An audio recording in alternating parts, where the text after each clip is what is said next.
আপনাদের প্রত্যেকের সহযোগিতায় যিনি ভেবেছেন তেলিয়ামুড়ার এই অঞ্চলেও এরকম একটি আয়োজন সম্পন্ন করা যায়।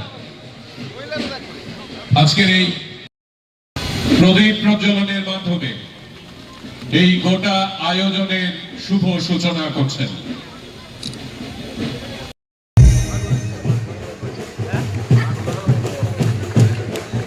এই নিবেদনটির পরে এবারে মামিতা হুকুম বদল সচিন্দ্রদেব বর্মা ও তার দলের একটি সমবেত নাচ, খোয়াই তুলাশিখর ব্লকের চাম্পা হাওর পাড়া থেকে শিল্পীরা এসেছেন। যুব ক্রীড়া দপ্তরের আয়োজনে সম্প্রতি এই দলটি প্রথম স্থান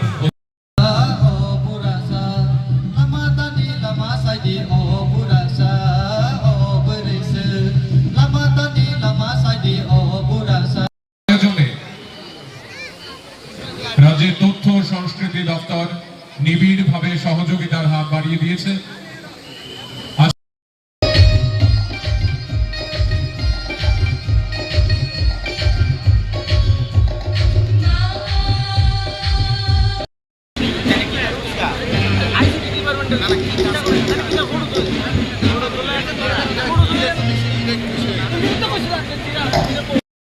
মাধ্যমে আপনি গোটা আয়োজনের শুভ সূচনা করবেন।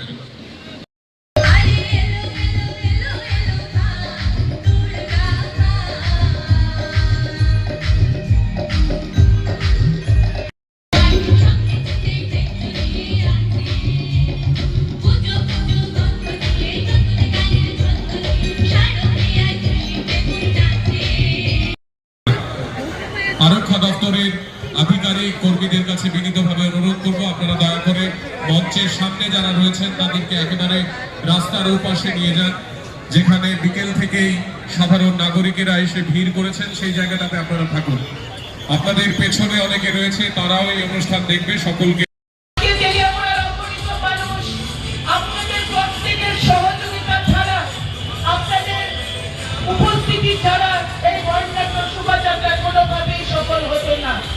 আপনারা এসেছেন, আপনারা আনন্দ উপভোগ করবেন।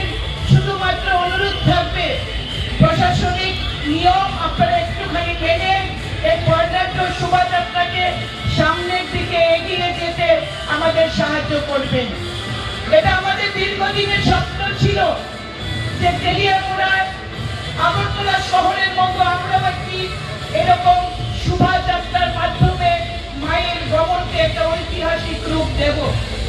আমাদেরকে এই কাজে প্রশাসনিকভাবে যারা সাহায্য করেছে, আমাদের sub divisional magistrate Shri Abhijit Chakraborty মহোদয় এবং ডিসিএম অমিত চৌধুরী রবীন রায় চৌধুরী সহ আমাদের এসডিপিও সাহেব শ্রী প্রসূনকান্তি ত্রিপুরা, আমাদের থানার যিনি ভারপ্রাপ্ত আধিকারিক ডিএসপি সম্মানীয় শ্রী সুব্রত চক্রবর্তী, শ্রী নন্দন বৈদ্য থেকে শুরু করে প্রত্যেকে আমাদের সাহায্য করেছেন আজকের এই অনুষ্ঠানটাকে সাজিয়ে তোলার জন্য। সর্বোপরি তেলিয়ামুড়া মন্ডল, তেলিয়ামুড়া সাংবাদিক জগতে যারা রয়েছেন, শারদীয় কমিটি, কার্নিভাল কমিটি, তেলিয়ামুড়ার যুবকেরা প্রত্যেকে আমাদেরকে সাহায্য করেছেন এবং এটা 9টি ক্লাবের যারা সদস্যা, প্রেসিডেন্ট, সেক্রেটারি প্রত্যেকেই আমাদেরকে সাহায্য করেছেন। আমি লাইন ডিপার্টমেন্টকেও ধন্যবাদ জানাতে আমি ভুলছি না। আমি তাদেরকে আমার হৃদয়ের অন্তর